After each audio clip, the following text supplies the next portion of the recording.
Everyone. We'll be presenting our analysis on the student academic performance for this project. Myself, Manikanta, and my team members are Anusha Chapolu and Bhagat Singh. So first of all, why student performance evaluation? In education, evaluating student performance is very, very crucial.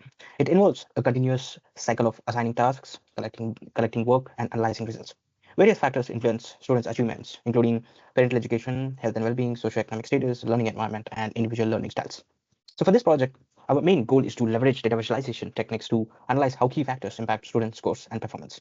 We'll be particularly examining the influence of gender, race, lunch type, and the test preparations on the academic performance of the students. So through graphs and the plots, we aim to provide insights that can actually enhance teaching strategies and support student success. So let us quickly have a look at the data set overview.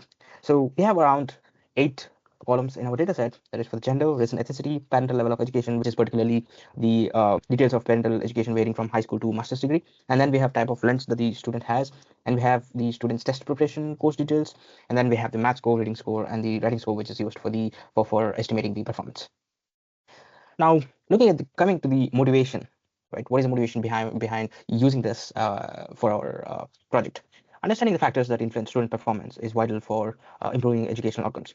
While many studies focus on broad socioeconomic factors, our project takes a more detailed approach. We'll analyze how gender, race, ethnicity, test preparation, and the lunch types, along with the parental education, actually interact to affect performance across different subjects. Additionally, we'll investigate correlation between the math, reading, and writing scores to gain insights into students' overall learning capacity. Our ultimate goal basically is to provide educators with actionable data that can actually help them tailor teaching approaches, address specific student needs, and implement targeted interventions and foster a more inclusive learning environment. Um, Next, moving to the technologies and the methods used for this project. So the data set that we have used is a student academic data sheet that we fetched from the Kaggle, and the different tools that we've used for the project is Tableau, Matplotlib, and Plotly. So coming to the data processing section, so the data set does not contain any missing values, which actually simplified our pre-processing step, as no imputation or removal of incomplete records is necessary. However, we have performed feature engineering tasks to add a couple of new columns to enhance the data set. One is the percentage, basically calculated as the average across all the three scores, providing. Now let us now move into the objectives of our project and look at the insights that we can draw from the visualization for each object. So the first objective that we are dealing with is how does the demographic factors, basically gender, race, ethnicity, influence the scores in the math, reading, and the writing scores. So as you can see, we have here is the box plot for the math scores, reading scores, and writing scores that is distributed on gender. So as you can see that we can observe that some interesting patterns in this data set. So in mathematics, male students tend to score slightly higher than female students with a higher median scores and a wider distribution in the upper quartile. So however, when it comes to reading and writing scores, the female students demonstrate stronger performance overall, particularly in writing where the median scores are notably higher. Right. Uh, Similarly, we look at the distribution of the race and ethnicity across the math scores. So when examining the performance across this data set, we see distinct patterns. So group E, we have around 5 groups of race and ethnicity, where the group E consistently shows the highest median scores across all the three subjects, followed closely by the group B. So group A, B, and C show more variations in their performance. The box plot reveals that while there are high achievers in all the groups, there's a noticeable achievement gap that needs addressing in these cases. Now let's look at the second objective, that is how effective are the test preparation courses across different subjects. The violin plots here are basically plotted against this course and the test preparation courses. So the violin plots clearly demonstrate the impact of the test preparation courses on students' performance. Students who completed the preparation course, that is basically shown in the light blue, consistently achieved higher scores across all the three subjects compared to those who did not take the course. So the distribution shapes indicate that test preparation not only raises average scores, but also helps reduce the number of lower performing outcomes. So another important objective is the influence of the lunch type on students' performance. So the data here, the graph here, or the bar plot shows that we have around 65 students receiving the standard type of lunch, while about 350 students receiving free and reduced lunch. This indicates a substantial socio-economic divide in the students' population. Now, looking at the performance analysis on the lunch type versus the scores, we see that students with standard lunch consistently shows higher average scores across all the three subjects as displayed in the visualization. The math scores shows the most pronounced gap between the two groups. The performance disparity is evident in both male and female students. And the score ranges for standard lunch students basically tend to cluster in higher percentile, right? So, and looking at another very important objective is understanding the influence of the parent level education on the student's performance. So for this, let's move on to the Tableau. We have created an interactive visualization. So looking at the overall visualization, or the the chart, the bubble chart for the scores and the parental level of education, we see that the students with parents having the highest education level basically tends to score better or more average scores when compared to other students.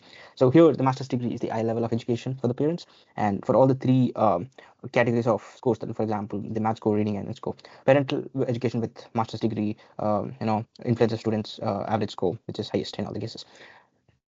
But when we look at the gender-based distribution, okay, particularly when we draw the bubble charts, categorized on the gender, that is female and males, the distribution is quite different, right? So when you look at the math scores, the females parents highest level of education is a bachelor's degree, as in the students who score higher have their parents education at the bachelor's degree, while for the males it is the master's degree, right? And similarly, when it comes to reading, for the females, parental level education is the bachelor's degree, and parents with master's degree with their students scoring higher scores. And similarly for the writing, it's the same case. For the females, it's bachelor's degree, and for the males, it is the master's degree. So this, we can draw an important insight from this, where for the male population, the parental level of education strongly influences their performance and their scores, while for the female, the influence is higher, but not as much as or strong as the influence in case of the males. So these are the insights that we can draw from this visualization. And the key takeaway basically is the data strongly suggests that both socioeconomic factors, the race, ethnicity, lunch type, and the parent level of education levels are significantly determinants of the student academic performance, with consistent patterns across all three subject areas. Hi, let's move on to the next objective. So here, let's analyze the gender distribution among top performing students in all subjects. Students are filtered based on the condition where scores of all subjects are greater than 85. So the pie chart visually represents the gender distribution of top students, where females are performing better than males. So moving on to the next objective, how do parental education levels and ethnic backgrounds influence the performance of top performing male and female students in math, reading, and writing scores? So here we have considered the radar chart. So for the math scores, top performing males mostly come from group E, with parents having associate degree, while females also show the strong representation from group E with the same parental education, that is associate's degree. So going forward with the reading score, males are again dominated by group E with parents holding an associate degree, but the female shift to group D and while still having with an associate. So for the writing score, both males and females come from group C, and but the males have a mix of parental education levels, like from the bachelor's, associates, and some college. Uh, whereas females show a clear dominance of parents with an associate degree. So moving forward, here we'll be analyzing which factors have the strongest correlation with student performance, how do reading, writing, and math scores relate to each other, and other variables. So the correlation matrix shows a strong relationship between the reading and the writing scores with 0.95, indicating that students who perform well in one excel in the other. Math scores also correlate strong with both reading and writing score with 0.82 and 0.8 respectively. Gender has slight negative correlation with reading and writing. So reading has minus 0.24 and the writing has minus 0.3, suggesting females tend to perform better in these subjects, while males show a slight edge in in math with 0.17. Parental education and the test preparation course have weak positive correlations with scores, but still show a small positive influence.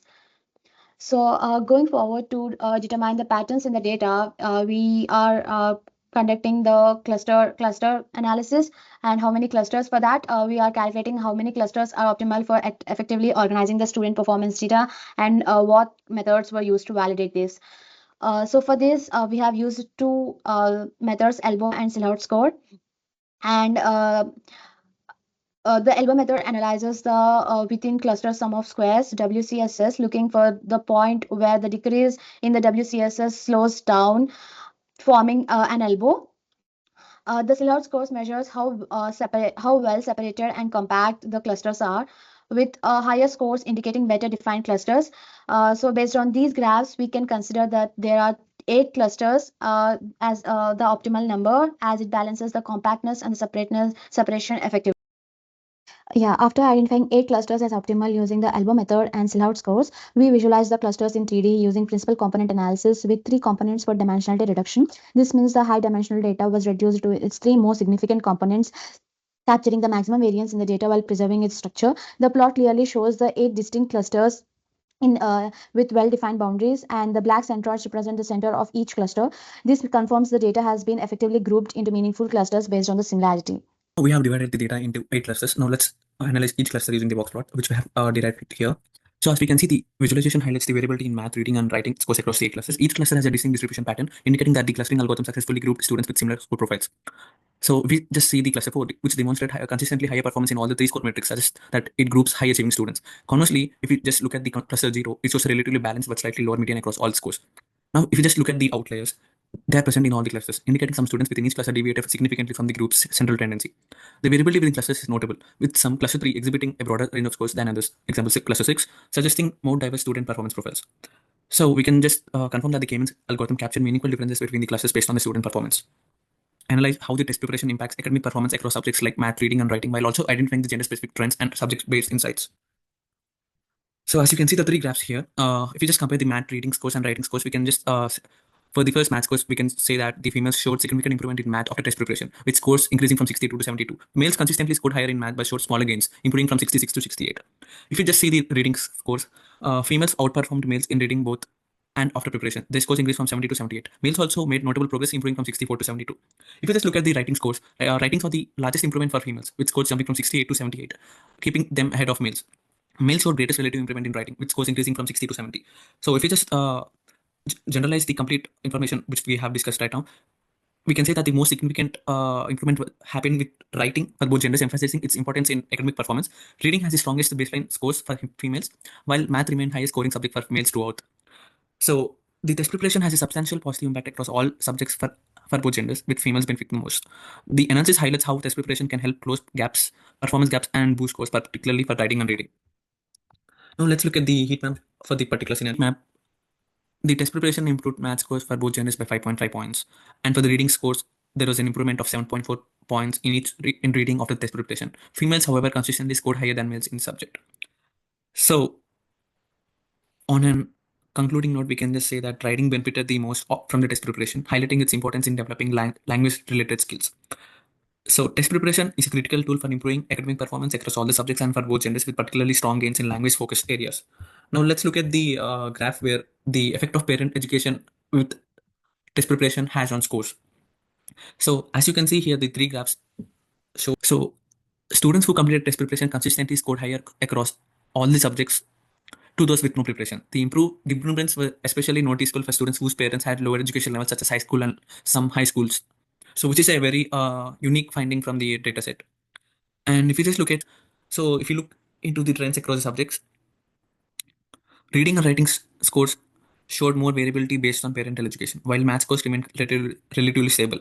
Test preparation proved most effective in improving reading and writing, especially for students from less advantaged educational backgrounds. This analysis highlights the combined influence of test preparation and parental education on academic performances. It emphasizes the significant role test preparation plays in leveling the playing field, with the greatest benefits observed among students with less advantaged educational backgrounds. So, this visualization effectively demonstrates that while higher parent education often correlates with better scores, test preparation acts as a powerful equalizer, improving performance across all groups. Thank you.